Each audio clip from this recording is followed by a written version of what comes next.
سامعین، میں آپ کو بالکل ایک نئی بات اور نئی تحقیق بتلانے جا رہا ہوں، اس لیے آپ ہماری اس ویڈیو کو آخر تک دیکھیے۔ نئی بات کیا ہے؟ نئی تحقیق کیا ہے؟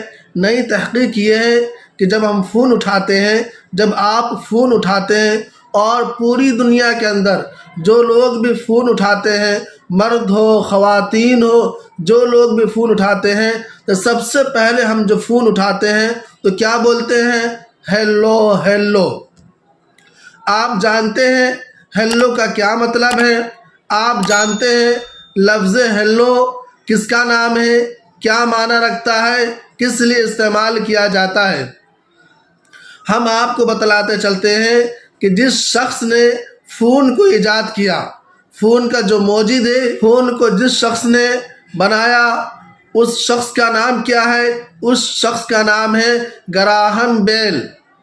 اس آدمی فون کے موجد کا نام گراہم بیل نام ہے۔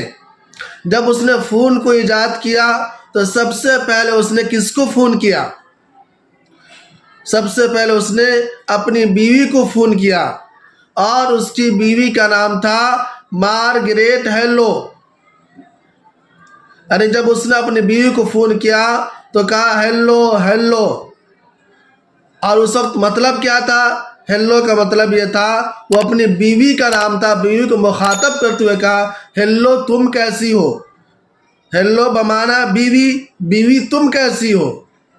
تو آپ جان لیجئے کہ ہیلو لفظ جو استعمال کیا جاتا ہے، ہم اور آپ اور پوری دنیا کے اندر جو لوگ فون اٹھاتے وقت ہیلو لفظ استعمال کرتے ہیں، ہیلو یہ کسی آدمی کا نام نہیں بلکہ ایک عورت کا نام ہے، اور سب سے پہلے اپنی بیوی کو فون لگا کر ہیلو کہا۔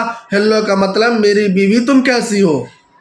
اس لیے ہم اور آپ جب بھی فون اٹھائیں تو لفظ ہیلو استعمال نہیں کریں، بلکہ ہمارا طریقہ اسلامی طریقہ ہونا چاہیے۔ ہم اپنی بات کا آغاز سلام سے ہمیں کرنا چاہیے۔ حدیث کے اندر آپ صلی اللہ علیہ وسلم نے فرمایا السلام قبل الکلام، کہ بات شروع کرنے سے پہلے سلام کر لیا کرو۔ اس لیے ہمارا اور آپ کا جو طریقہ ہونا چاہیے، اسلامی طریقے کے مطابق ہم کسی کا فون اٹھائے اور کسی کے فون کا جواب ہمیں دینا چاہیے۔ اس لیے آج سے ہم اور آپ توبہ کریں، استغفار کریں کہ ہم جب بھی فون اٹھائیں گے اور جب بھی ہمارے پاس کسی کا فون آئے گا تو ہم سب سے پہلے ہیلو لفظ استعمال نہیں کریں گے، بلکہ سلام کے ذریعے سے اپنی گفتگو کا اور اپنی بات کا آغاز کریں گے۔